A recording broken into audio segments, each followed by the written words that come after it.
今日は視聴者の方からリクエストがございましたお箸の使い方をご説明いたしましょう。お箸は日本料理や中華料理を食べるときに大切な文化です。外国人が使い方を覚えると驚きとともにとても喜んでもらえることでしょう。お箸の使い方は日本では幼児の頃からしっかり教え込まれます。2本の箸を使って食べ物を挟んで食べたり料理をするときにも長い菜箸が使えると便利です。慣れると誰でも使えるようになりますので頑張ってください。まず上の箸は鉛筆を持つように親指と人差し指と中指、この3本の指を使います。持つ位置は鉛筆よりずっと上の方、上からだいたい3分の1くらいの位置となります。親指は立てたまま中指で支えて人差し指とともに動かしてください。これが上下に動かせるように練習をしてみてください。次に下の箸ですが、こちらは親指の根元と薬指の爪の根元くらいのところの横側で支えます。こちらはそのまま固定して動かすことはありません。上の箸を動かすことで物を挟んだり離したりするのです。細かいものでもつかめるように箸先は長さをきれいに揃えてください。鶴のくちばしのようにきれいな三角形を作ります。そうすればこのように小さなご飯粒一つを挟んで掴むことも可能です。私の子供の頃、いとこと一緒に箸の使い方を母から習っていた時に、母が箸の使い方が上手になればご飯粒を一つだけ他のご飯粒に触らないように掴み取ることだってできると言ったものですから、ちょっとひねくれたいとこはじゃあやってみてと母がお手本を示そうとすると、じーっと目を近づけて、あ、今他の粒に触れたと茶化していたのを覚えています。まあそれはともかく慣れるまでまずは何度も練習です。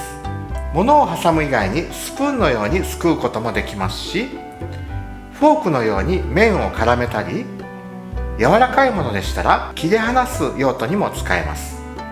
料理の時はかき混ぜたりストローのように伝わらせることもできます。アジア以外ではお箸が使えるだけで一流料理人になったように思われることでしょう。お箸の使い方のタブーもいろいろあるのですが、全部を覚える必要はありません。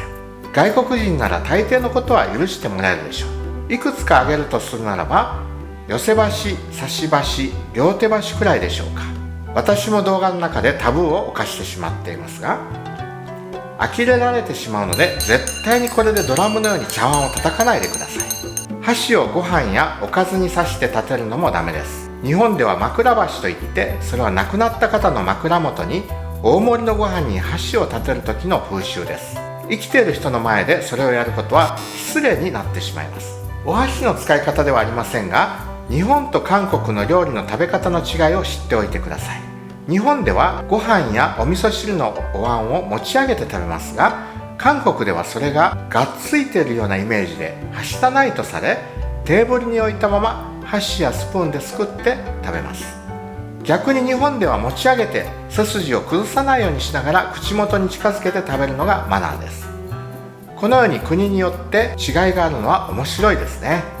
それぞれの文化の違いを知っておいて損はないと思います。さて、このチャンネルがどんなチャンネルなのか、昨年英語で作った紹介動画をご覧ください。下手な英語ですが、英語の字幕以外にスペイン語、ポルトガル語、韓国語、日本語の字幕をつけていますので、字幕設定をしてご覧ください。どうぞ。 Hello everyone.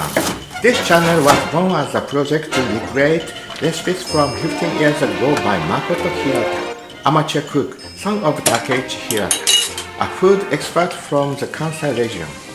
One of the goals of this channel was to promote Japanese cuisine to the Spanish-speaking people of Central and South America, as well as Spain.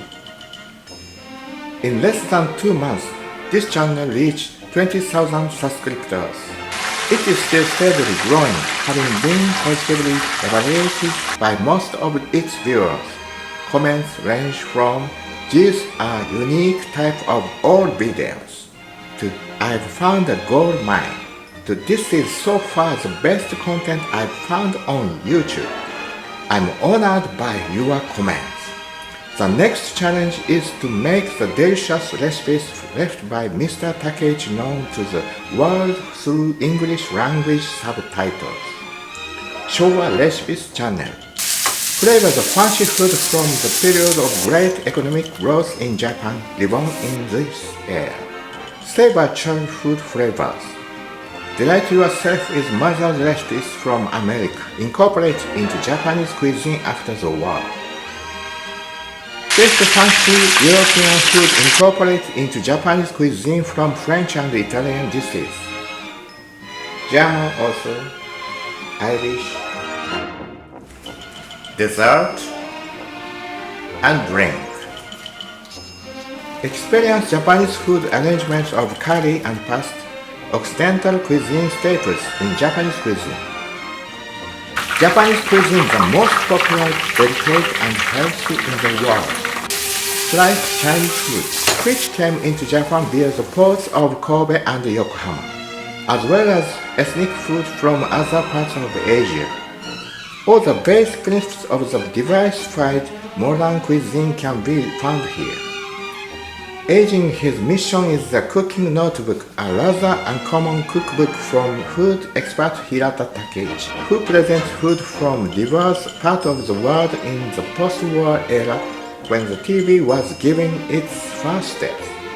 His son amateur cook Makoto Hirata, who resides in Paraguay, seeks to go against the tide of time and simplified food preparation by introducing more steps to guarantee delicious plates.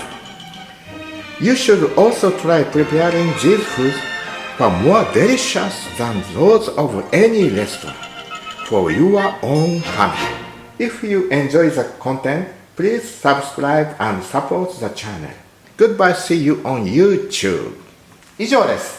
ということで、私個人で始めたチャンネルなので、企業からのバックアップなどはなく、一人で企画、料理、撮影、編集、アップまでやっています。料理中、ピント回っているのかどうか自分ではわからないですし、もっとひどいとカメラが回っていないのにも気づかず、料理を続けてしまっていたりと失敗だらけ。字幕には力を入れていて、スペイン語、英語、ポルトガル語はプロの方に頼んでいて、素晴らしい翻訳に感謝していますが、費用もそれなりにかかります。経済的に継続していくためには、チャンネルが成長して再生数を伸ばし、広告収入を得られるようにならなければ、だんだん難しくなってくるでしょう。でも、どこのチャンネルにも負けないと自負する点は、その料理の味とジャンルの多様さ、それは師のおかげです。料理研究家の家で育ったので、小さい頃から美味しい味を覚えて、私は4人兄弟の末っ子なのですが、兄弟みんな舌が肥えています。料理の腕よりも大事なのは舌。美味しいものが作れるセンスは技術ではなく、美味しいものを見分ける舌。